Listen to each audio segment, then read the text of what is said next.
name is Spencer Ruckty, and I'm the author events manager here at Third Place Books. Thank you for coming out on a dark Monday night. There's just an article in the Seattle Times about how winter months are particularly hard for arts organizations and bookstores trying to get folks out to come out, and you all are really heroes tonight. So thank you very much. We're really excited to have Tim and Johnny here in the store. Welcome to Third Place Books. Whether this is your first time here or your 100th, we're so happy to have you here. A few writers who I want to plug coming to Seattle this spring, well, not quite spring, I guess, but winter, include this Thursday. Kathleen Boland and Thomas Kohnstam are coming to our Ravenna store on January 15th to talk about Katie's new book, Scavengers. It is a debut novel set in the American Southwest and with an enigmatic treasure hunt at the center. It is a really good book, highly recommend it. We have the Norwegian author Karl Ove Knausgaard coming to Town Hall Seattle this Sunday on January 18th. And the big hit of this month, of course, other than Tim here tonight, is David Guterson, who is coming to two of our store locations for his new novel, Evelyn in Transit.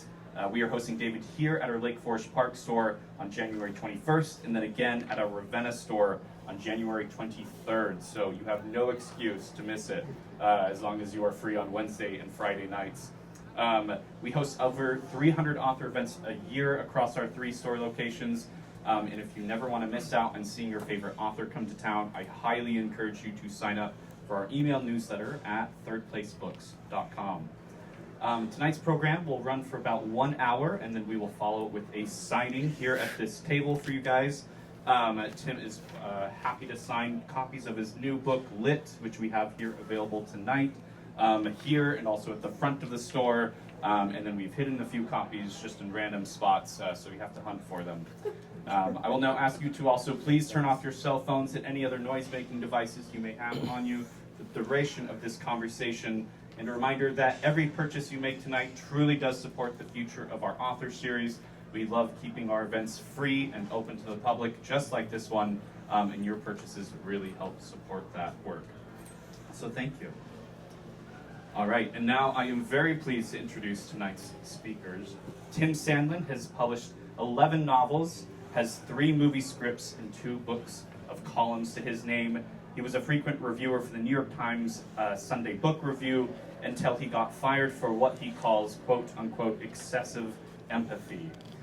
Tim has been a director of the Jackson Hole Writers Conference for over 30 years and is the recipient of a Governor's Arts Award from the Wyoming Arts Council. Joining in conversation tonight, we have friend of the store, Jonathan Evison. He is the author of The Heart of Winter, Small World, West of Here, The Revised Fundamentals of Caregiving, and Legends of the North Cascades, amongst many more. And in 2021, his novel Lawn Boy was one of the most banned or challenged books in all of America, but that is a story for perhaps another time. Tim's new novel, Lit, is a prescient and wonky story about a Wyoming man who finds himself at the center of a culture clash and a murder mystery after rescuing a troublesome author from a book burning. The results, according to Tim's publisher, Brash Books, is a subversive take on a cozy mystery that deftly, shrewdly, and humorously reflects our turbulent times. Please join me in welcoming Tim Sandlin and Jonathan Evison. I don't think this one's on. Oh, it's on there. Oh, minus is on? Do anything here? Yeah, you're good. I just want to start by saying Tim Sandlin is an old hero of mine. He was the first person I ever asked to blurb a book of mine, way back in 2008, All About Lulu.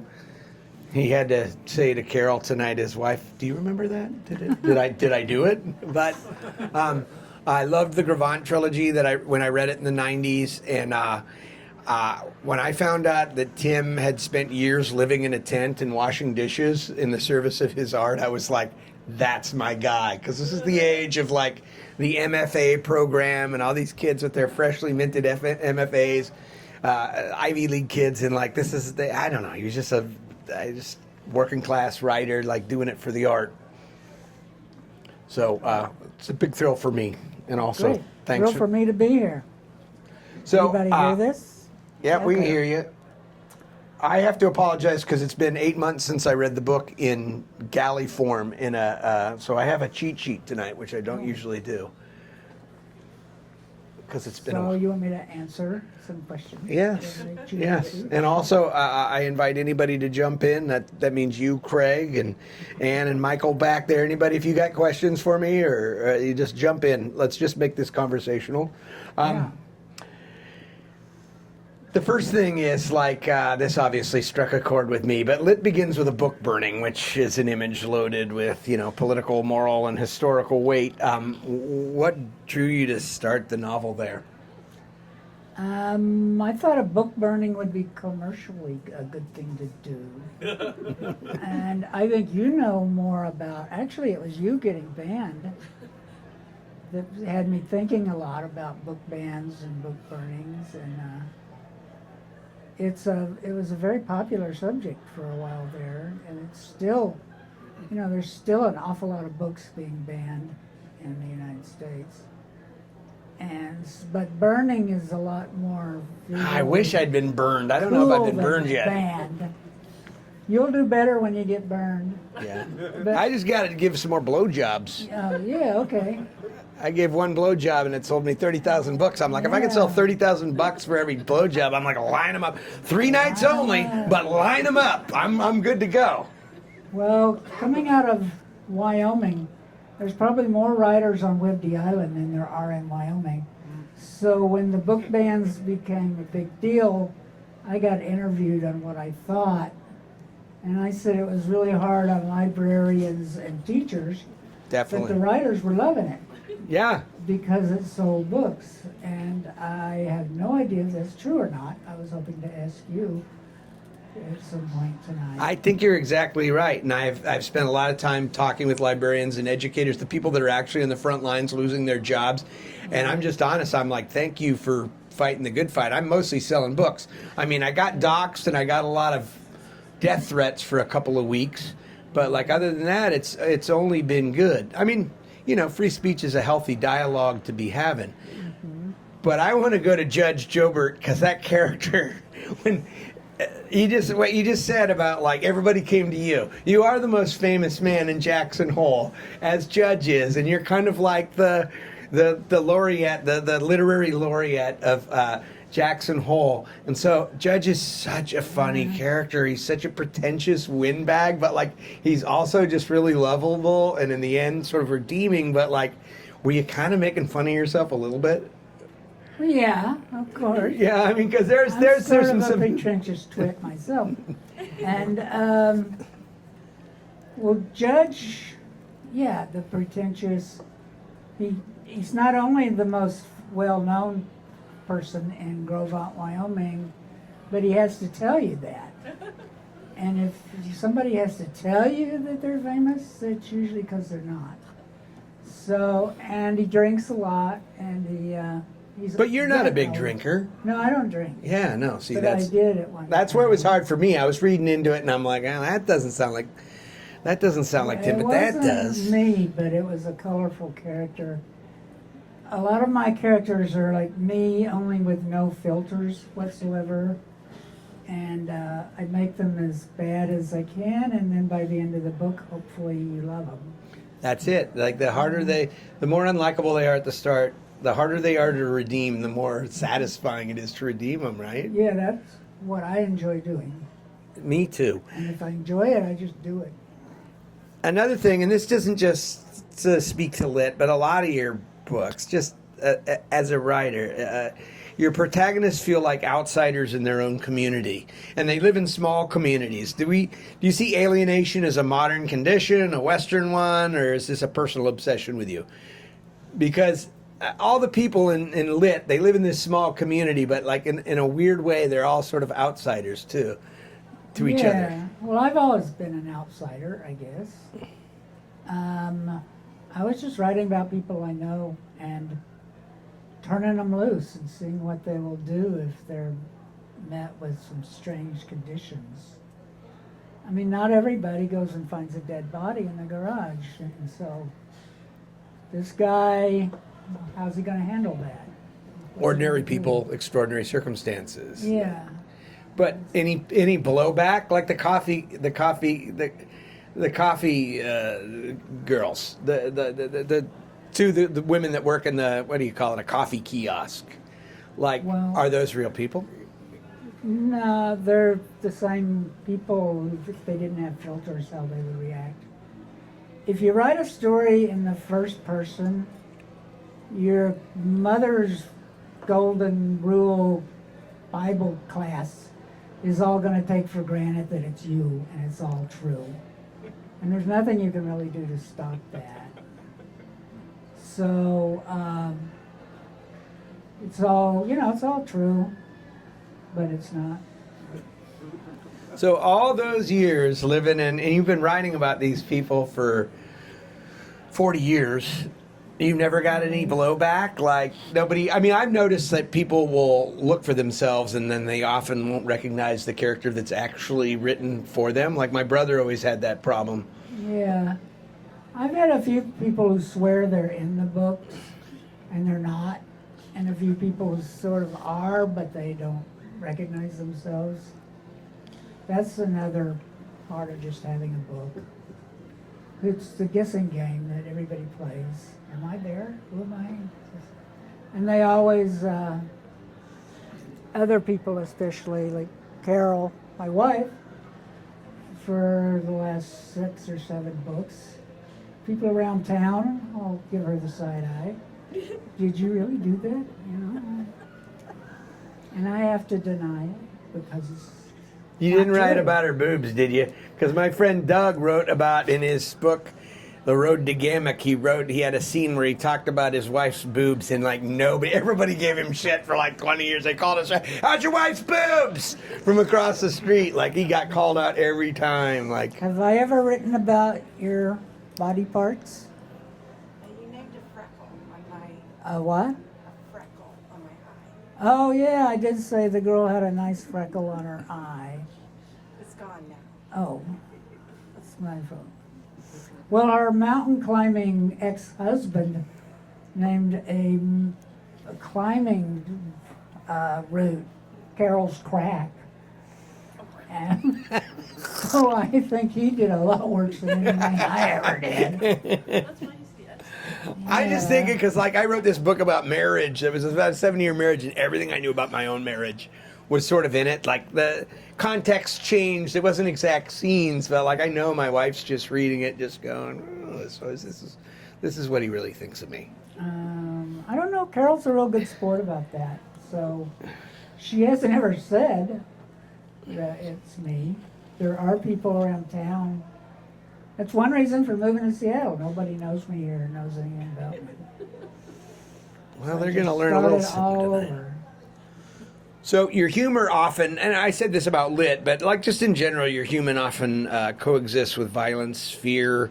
How do you balance comedy with real stakes without undercutting either? You walk a tonal line, and I compare you to Portis a lot in my mind. Like, this is, anybody who loves Charles Portis will love lit because he has this certain deft comic touch. I'm trying to figure out what it is. Part of it, I think, is something about your characters that are sort of willfully set in their ways, like sort of willfully blocking themselves out from maybe all the information coming in because it's more important for them to have their ethos or something like that. Does this make any sense to you? Like, especially Yeah. the male characters, like, they're sort of bumbling in a weird way. Like, they're smart, they're even prescient at times, but they're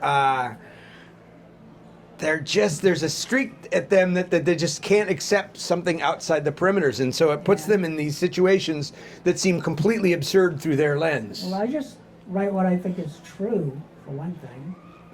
And I feel like, a lot of awful things happen at the same time. We're all eating lunch, drinking coffee, The Southern humor, we'll have the guy, we had pork chops for dinner, and then we had peach ice cream, and then Daddy's arm fell off, and then we had something else after that. We all went in to watch the Waltons. And so you throw that arm falling off in with the same level of humor and the same level of excitement as all the other stuff, is the peach ice cream. So that's kind of how Carson McCullers and that bunch, Eudora Welty, they wrote that form of humor, and I kind of enjoy it. I always thought it was funny. And Yeah, and Portis, you know, he's like, that's a good point. It's just like everything's given equal. So that's what it is. It's like a tonal thing. It's like the tone doesn't change. Like there's something magical about it. Like when I use humor, usually the comedy and the tragedy are inextricably linked, but it's a real up and down. You know what I mean? You go from crying to laughing. But with you or Portis, it's that says a lot to me. That's a kind of an aha moment for me.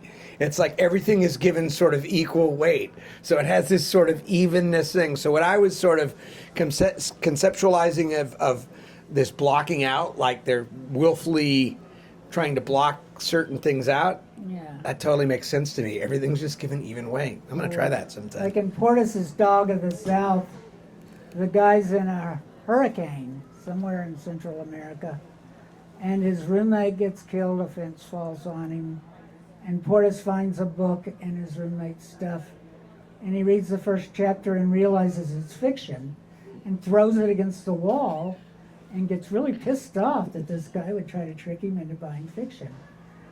And he's not pissed off that the guy died on him. He's pissed off that somebody snuck a fiction book into his Dude, that's such a great insight for me because, again, it's the same thing. These two things are sort of presented on an even playing field as if one is as consequential as the other. That's like that's a deep insight for me, like as a writer. Like, Oh boy, we got a deep insight.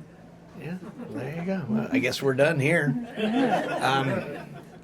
So you portray religious extremism without really flattening it into caricature. I mean, how do you write belief systems you fundamentally disagree with, I'm assuming, but still keep them human? Well, I don't know. I don't make them up much. Like when he's talking about the Christian fundamentalist in his hometown, who they put a fetus in a shoebox and made all the children walk by and look at it. That really happened. And if you look at it with the right frame of mind, that's kind of funny.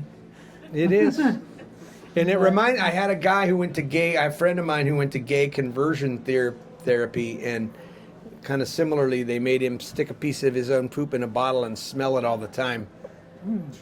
So, yeah. I mean, that sounds dark, but compared to walking by a fetus, that's... Yeah, that might be poop therapy. Yeah. I don't know.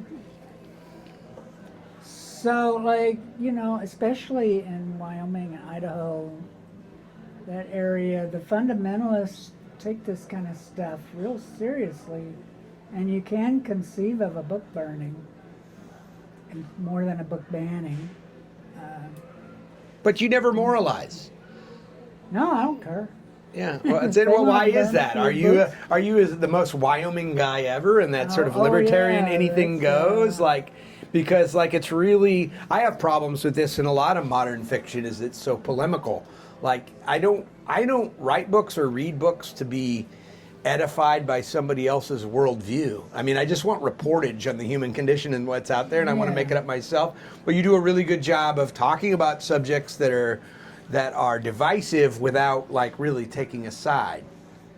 Well, you just show people as they are. And then the humor kind of helps. And people are pretty funny. You know, you don't have to say, "Oh, this is funny." You know, for a stand-up comedian, if you want to trap, a tip, don't ever say, "This is a joke," and then tell a joke. You just say it. And if somebody gets it, they get it. If they don't, they hell with them. So is it all a joke for you, though? I mean, like, how serious are you? Like, you're talking like it's all a joke in a way, but like, I mean... Most of my books are quite serious. Lit was pretty much meant to be a comic mystery. Like Colin Cotterell, have you ever read him? Mm-mm. He lives in Thailand, writes about a really old guy. You know, stuff like that.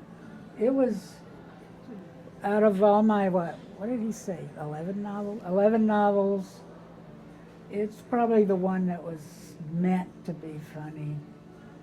But the others, if you say, here's what this book is about. A woman gets drunk and drives around town with her baby on the roof. It doesn't sound that funny. But then when you write the book, it is. The context is everything. But it And just voice. sort of how it turns out. So age plays a major role. Youthful cruelty versus aging bodies and fading relevance. I feel that a lot with Judge. How's getting older changed the stories you want to tell? Has it at all? Well, I'm starting to age out of the whole thing myself. When you So say that, are you interesting. saying age out as far as the public is concerned, or age out as far as you're concerned? As far as I'm concerned, Okay. there's things that I can't do that I could do 5 years ago. Like, I got my stick. Oh, is it around here somewhere? There. But not on the Walking page. with a stick. Well, on the page, I'm metaphorically walking with a stick. You think so? You think you've lost something on the page? I don't don't see it. think I've This is lost sharp and my observant as ability. ever. Oh, well, you can walk pretty well with a stick, you know. Don't we have that here, walking with a stick? Does it bother you that much? You feel like you've lost? I think it's a good device. You can whack people. Get behind the seats and Yeah. People get out of your way. It's a big stick. Sometimes. It's a big, yeah. When you were walking with yours tonight, I thought you were blind. When I came up, I was about 20 steps behind you because of the way you weren't leaning on it. You were actually doing that sort of tap thing with it. And I'm like, Sandlin, is that you? Because I was like 10 feet behind you. Well, any way I can do to stay upright. Right, but like when you weren't really you were more guiding yourself with it. You weren't like okay. leaning on that thing so much. Yeah, I tend to do that. You know, hit the curb twice. It's a new thing for me. I'm just learning how to do it. And I'm thinking I won't have to do it forever. That's what I want to planning hear. to get better. But we'll see. Okay, so Wyoming is more than a backdrop in lit. This again, these are lit specific, but it actually really speaks to your whole catalog in a lot of ways. What does rural America allow you to explore that urban setting wouldn't?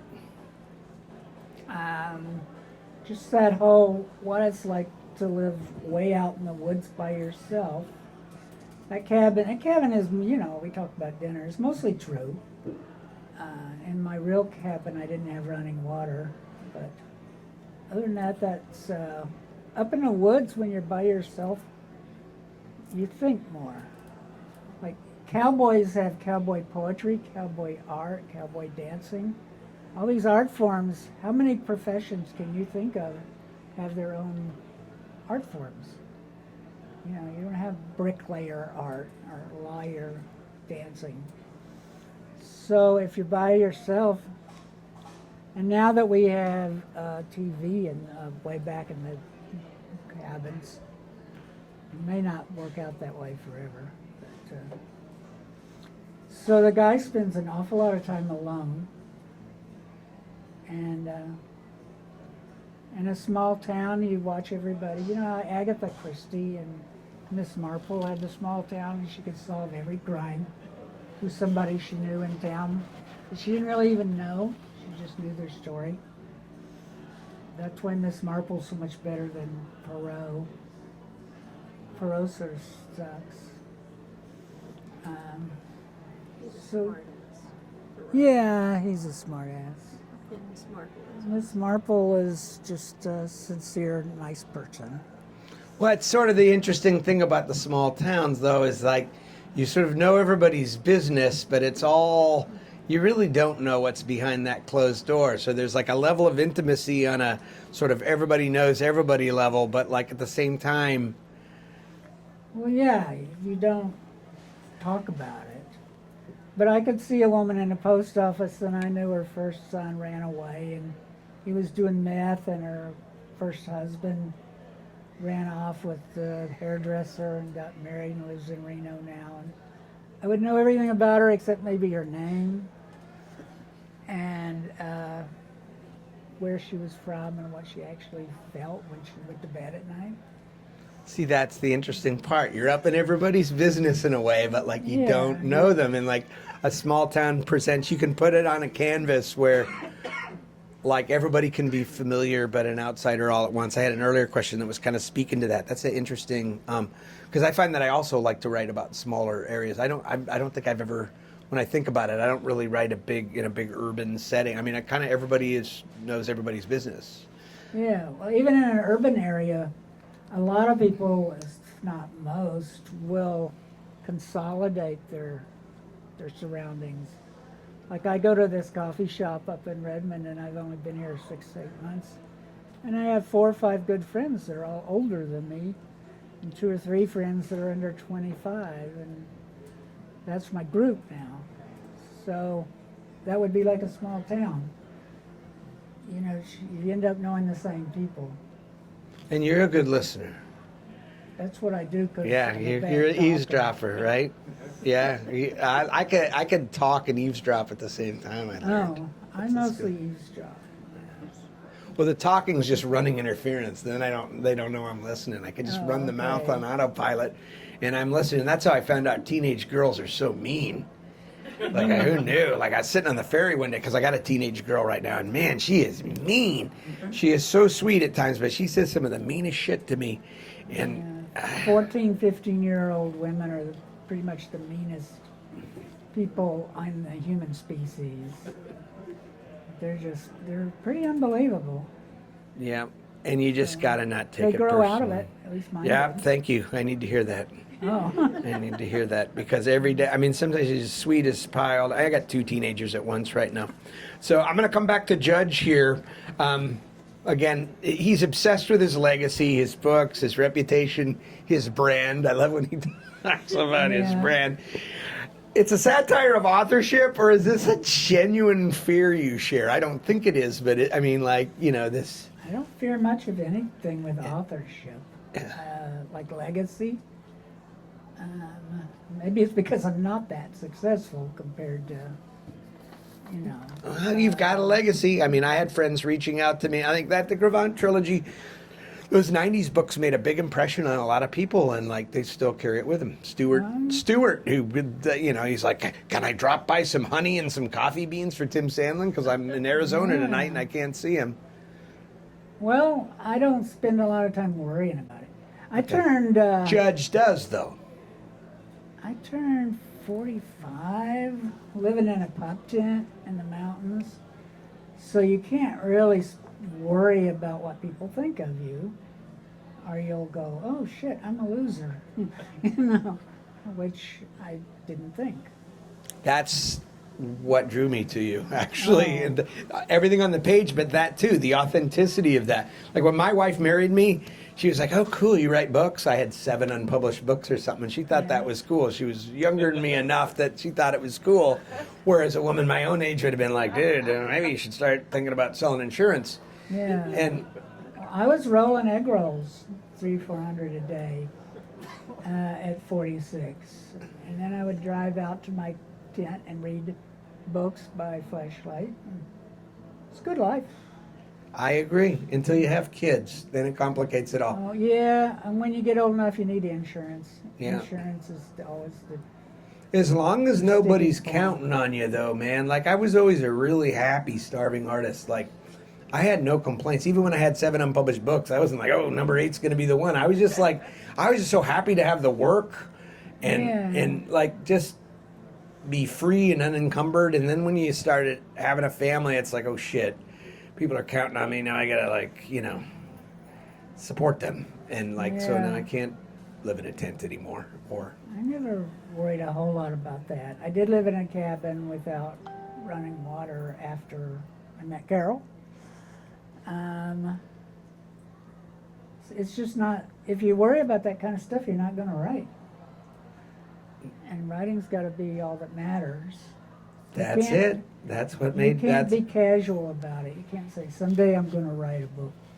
Everybody says I'm so interesting I should write a book. The hell with that. Boring people write better books, really, than people who backpacked across Asia when they were 17. But that commitment that you're talking about, that's what it takes, is that it has to mean everything, and you have to be willing to, and that's why I was so resistant to like teaching on any level for so long, because I thought, God, if you need me, you're fucked. I mean, if you need me to like make you feel like you can do this, you're never going to make it, because you just have to, it has to be such an imperative. It's just like, and it's not even about like, I'm going to get there. Like, I was never thinking like, oh gosh, I want to win a Pulitzer Prize, or I want to be a bestseller. It was just like, just the work. Yeah. Like, I got to get the story out, and it's got to be perfect. And I got to please me first, and I don't care about anything else. When I heard about you when I was young, and young being like 38, 39, my extended adolescence, because like you, I was working into my late 30s. I was a landscaper and a respite caregiver for minimum wage and things like that. And like I had been married to the craft the whole time. And it was never really a question of breaking out or anything. It was just, I was just happy. Yeah. I used to run to the mailbox to get my rejection letter. I was just happy to be in the game. A lot. I had a guy called me up and said, let's go out for coffee. I want to find out what it takes to be a writer. So I went, and I told him, you just get us the crappiest job you can find because you'll want to leave it. And as soon as it looks like it's a career, quit. And just keep writing and never take a job that looks permanent. And my problem turned out to be the guy did it. He quit his job and he went into some terrible job, and he hadn't mentioned to me that his wife was pregnant, and she found out that I had told him to quit his job. And so I try not to give advice. Your advice isn't far off. I would have tailored it a little bit to like find a shitty job that allows you to have your mind. Like when I was a courier, or if you're delivering mail or checking gas meters, or like even working retail, you got a lot of time to think about it. What you don't want is a job where it's like, oh, you're a creative at an ad agency, and it's going to allow you, it's going to force you to like use all your mental resources because you got people to answer to, or because you're supposed to be like allegedly creative to create this thing that's like got to be agreed on by a group, which is like, there's no hope for that. I found dishwashing was a good job. Yeah, because you got your mind. You can daydream conversations the whole time you're working, and then you go home and type up the conversation as fast as you can, and then you go to the bar and dance until closing, and then you get up the next day and do it again. So dishwashing is probably the best job, but I just can't do that now. Well, I got my stick, I'd be in trouble. So, and I'd say I had 40 entry-level jobs in Jackson Hole, but to tell you the truth, I don't know. It could have been 38, for all I know. But I had a lot of entry-level jobs, and when they looked like they were going to happen, I left. Or because back then, in the early 80s anyway, we were such a seasonal economy that I could find a restaurant that was going to close all winter and work there until it closed, and then go on unemployment and write a book as fast as I could.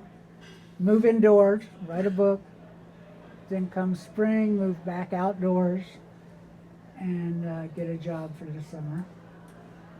And then when that place closed, I had a lot of restaurants close under me, not just the ones that were going to close anyway because it was winter.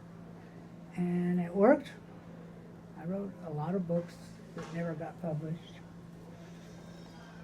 What tracks about all this for me is that, and this is again comes back to like the people that want to take the class and they think I could give them the wisdom and like the juice they need. But what tracks about this is that in order to actually make it as a writer, you have to basically limit every other possibility, right? Like you've got to nip every other career path in its bud. You can't follow anything else. You just have to make it inevitable that you have to succeed as a writer.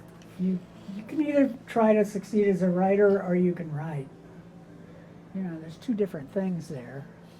And I had a student who told me that his life would be meaningless if he wasn't a writer.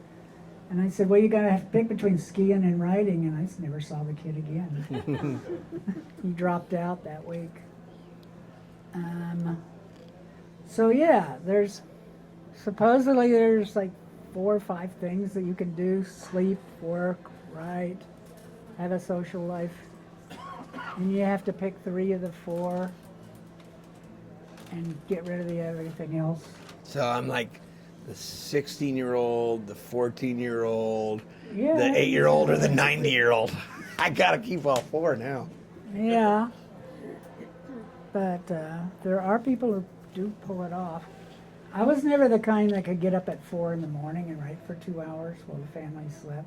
Maybe you can do that, but I have to actually remove myself from the family altogether for 2 days a week at the cabin, just because I cook dinner. I cook 3 dinner. I got somebody who's I got kids that are picky, and then my wife is celiac. So like I got to cook like 3 meals every time, and then I got to cook 3 different lunches, 3 different breakfasts. It's like I'm basically just a line cook, unless I separate myself, and all I do is eat like peanut butter sandwiches for 3 days, leave no footprint. The house is like spotless when everybody gets there. But then the minute the kids get there and Lauren gets there, within 10 minutes, the place is just a disaster. It looks like a resort when I walk in, and it stays like that for 3 days. Because I'm just so happy not to have to cook for anybody.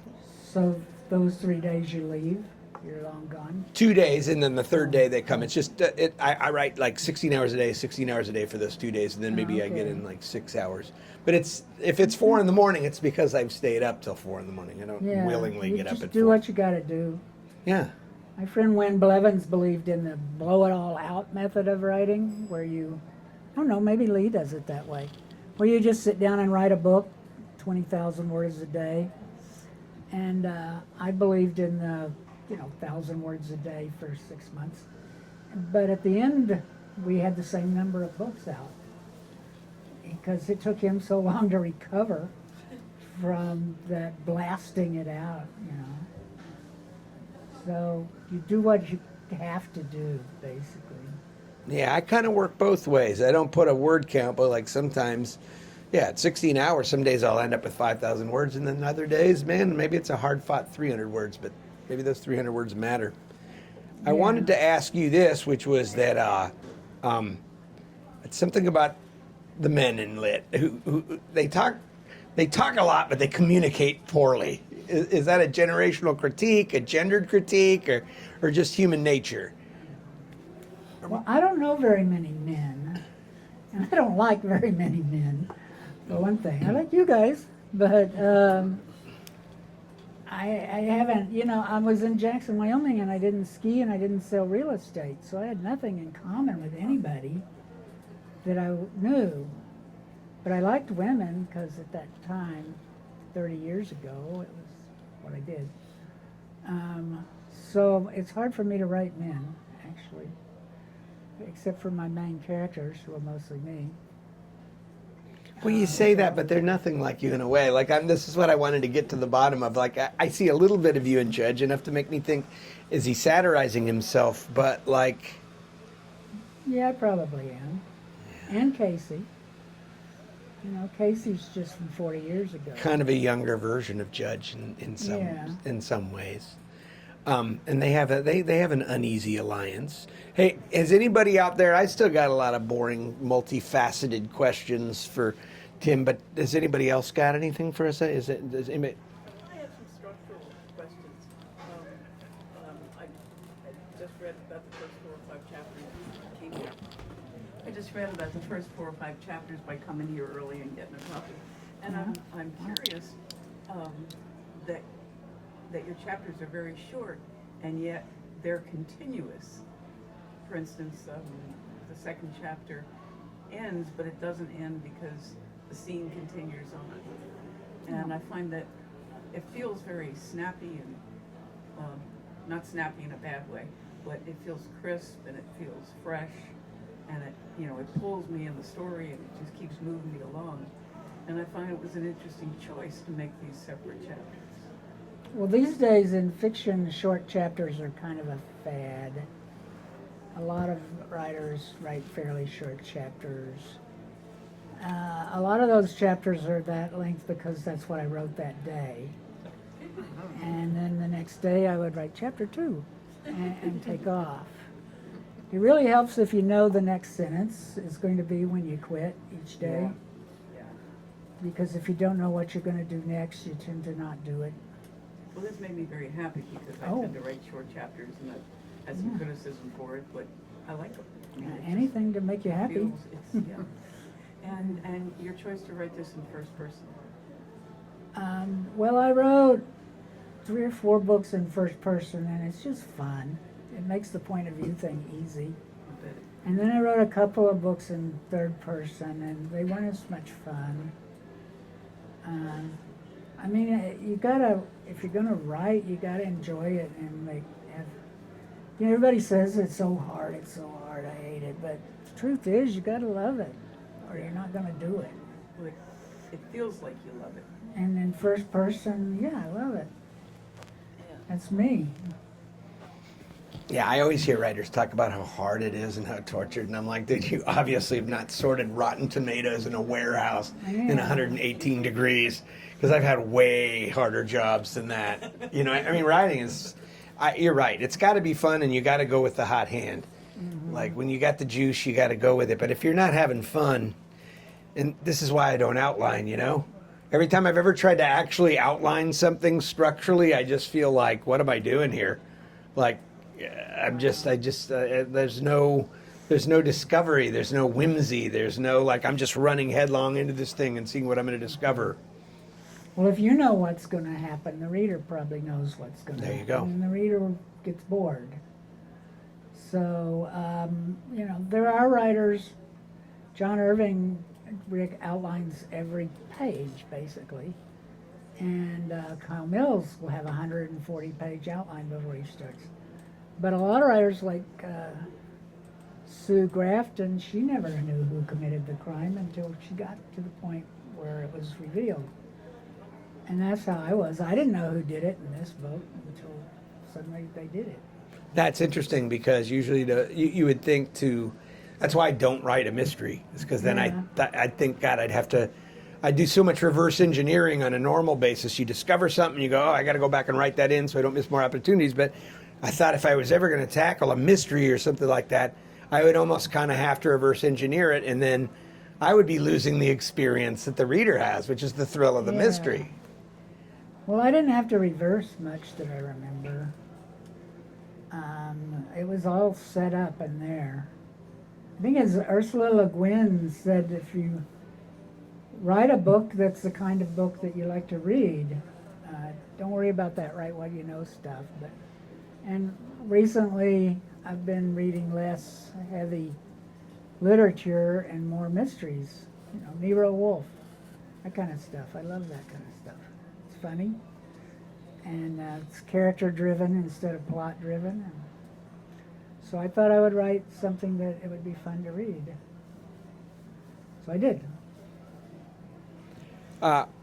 It seems like you enjoy pairing characters. I'm thinking about Judge and Casey, for instance, who, as the novel goes on, I can kind of see them together, but like, it seems like you kind of enjoy pairing characters who wouldn't choose each other under normal circumstances.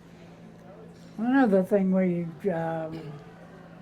write characters that everybody dislikes from the reader on down to the other characters, and then you make the reader love them, and then usually you kill them, something like that. But I didn't do that. On a sentence level, you kind of mix lyrical observation with sometimes blunt, profound realism in the same set. I mean, are you conscious of that tonal shift in your writing, or is this, again, like back to your early, is this more about like giving everything even? Well, yeah, like that last sentence I just said before your question. I don't know what I was talking about, but the lyricism or something, and then I got to the end and I said, and then you kill him. That was an entire tone shift difference, but it was kind of funny, you know, and it kind of caught, you know, people off guard from the spooky literary stuff I'd been doing right before that. In several of your books, you grapple with art's value in a hostile or indifferent world. Boy, we know that one. What do you believe literature is for you right now? What is it for you? Is it the same thing as it's always been? Well, it keeps me alive. That's the good part. If I finish a book at 11:30, I'll download another book on Kindle on my phone before I go to bed, because I can't stand not having something to read. So you're doing the ebooks now because you can make this print bigger, or what? Or just No, it's on my phone. This print's not big enough. I just have to have something to read at all times. There are people who can't go to the bathroom without taking a cereal box in there, you know. I wish I had more time to read more than I wish I had more time to write right now. I really like to read a lot, and I haven't been doing so much. I can sympathize with that. I can barely get past the blurb pile. I have like a pile of books I want to read that's like this high, but with all the kids and everything else, it's like, I've tried to blurb myself out of the market, like quit asking me eventually, and then I can get to these, but it doesn't work because everybody else says no. So it all comes down to me. But like, in a way, isn't the reading and the writing, I find it's kind of the same thing for me. Like, one is just a process that takes a little longer. Like when I'm writing, I feel like I'm feeding the same thing that I get when I'm reading, but it just unfolds slowly. Does that make any sense? It takes both. I'm not saying I want to stop writing before I stop reading. I'm just saying that you got to have the arts to keep going. It's hard for me to understand how a person who doesn't create something, you know, knives or something, anything, how they live. I don't figure it. There's got to be, how do you get up every day if you're not creating at least something? I can sympathize with that, but that would be the case with like 9 out of 10 people probably, right? Oh yeah, I had a question, because you had said a few questions ago, you were talking about how shorter chapters are, like you saw that as kind of something that is like a trendy style in writing nowadays. Yeah. And I was curious, like how does running a writer's conference where you are constantly seeing new writing and like up and coming, or like people who want to be writers, like come to you with new work, like how does that enormous project also affect the way you see, or I guess like kind of inform like what is new in the world, and like what are new writer, you know, what are the trends or styles that new writers are kind of trying to apply themselves to? I really enjoyed running that conference for all those years. I miss it, but it was so much work. Yeah. But shorter stuff, because everybody's getting lazier. I mean, so the short story, which used to be, 24, 25 pages, is now down to about 10 or 12. And then you got shorts, and then you got these 6-line fiction things that people are putting out, trying to be pithy and a haiku. So that's the main trend for having the really short chapters. Like this book is about 60,000 words, which is the same length as a sci-fi book you buy in a grocery store. But because the chapters are so short, it looks like a real book. But whereas a romance that you buy in a grocery store is the same length, it just looks a lot shorter. I have a question for you, Tim. You've adapted a lot of your books for the screen. What is that like for you to readapt your story into a different medium, and what do you like about it and what don't you like about it? I kind of like it. It's you either try to stay with the story in the book, or you just throw the book out and start from nearly scratch. And I've done it both ways, and they're about the same. When you're doing it, though, do you find yourself separating the writer from you? It's like, God, I hate this novel. Why did he do that? You've been boxed into something you may not want to do. Yeah, I'm fairly good at throwing a lot out. Like your producer or somebody will say, I love the kid, but make him an elephant. And you know, or he he's got to be black or you can't have, we won't make the movie or something because this writer, I did a script for a woman and the producer said, you got to put her on a horse as often as possible. And there wasn't a horse in the book. So it's art by committee, which if you're a novelist, you're not very good at art by committee because the whole point is to be by yourself. So some people just can't do it, and I don't think I did it real well. I did get 3 made, but then I wrote 10 for hire. Is there anything from screenwriting that has now asserted itself in the way you write books? Did you pick up some things from screenwriting that made you a better novelist? I don't think so. Screenwriting is, there's an awful lot of dialogue, but my books have always had a lot of dialogue. It's one of the reasons it was pretty easy to switch over.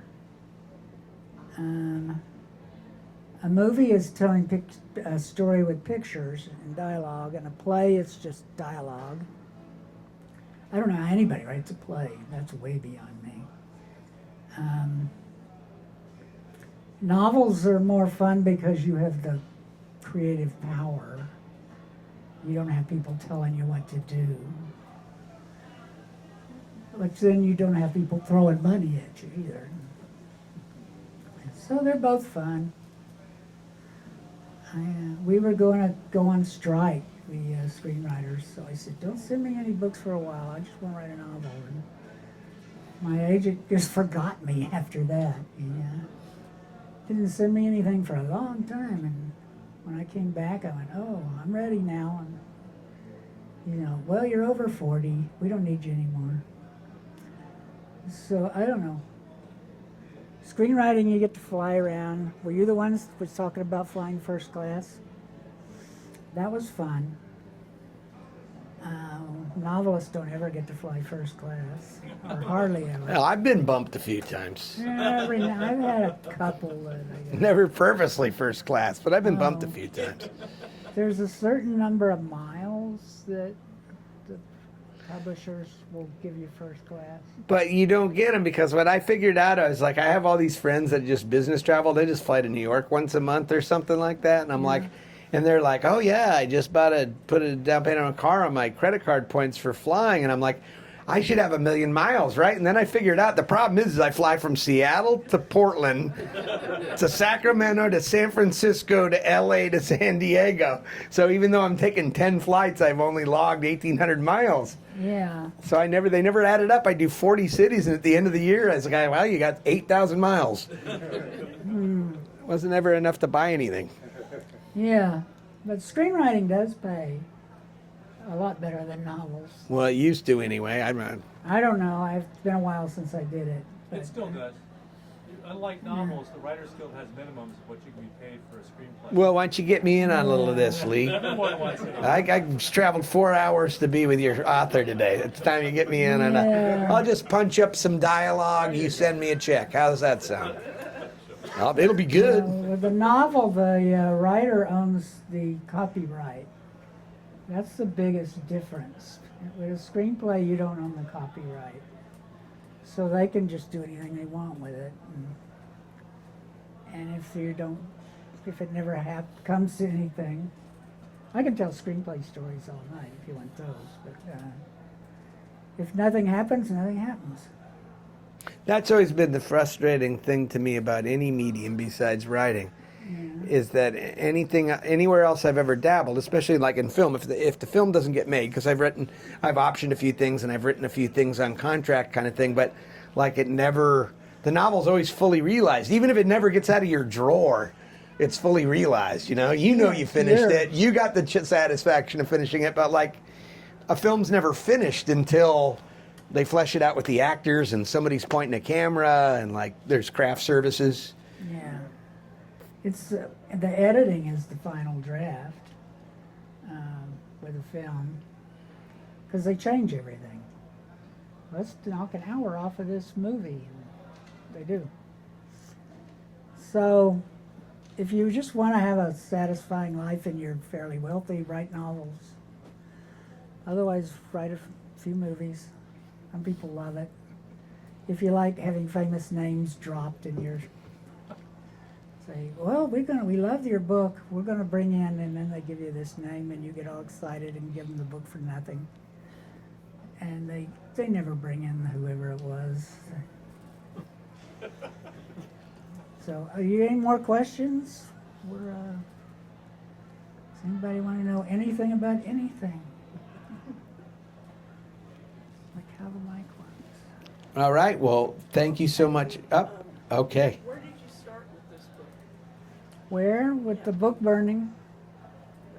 Was that the first? That was the very first chapter.